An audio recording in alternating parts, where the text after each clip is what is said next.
رسول اللہ صلی اللہ علیہ وسلم نے فرمایا اللہ تعالیٰ اعلان کریں گے، منادی کی جائے گی کہ اس امت کے فقیر اور مسکین لوگ کہاں ہیں؟ فقیر اور مسکین لوگ کہاں ہیں؟ فیقومون، یہ فقیر اور مسکین کھڑے ہوں گے۔ اللہ تعالیٰ پوچھیں گے ہاں میرے بندو ماذا عملتم، کیا عمل کر کے آئے؟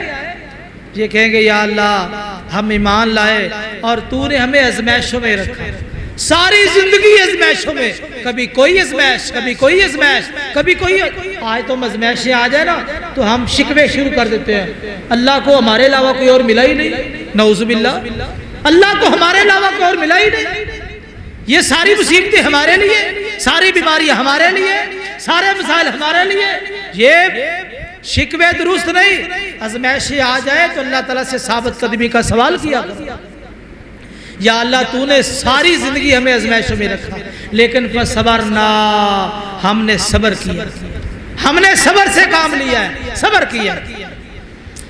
اللہ تعالیٰ ان کو حکم دیں گے کہ جاؤ میری جنت میں چلے جاؤ۔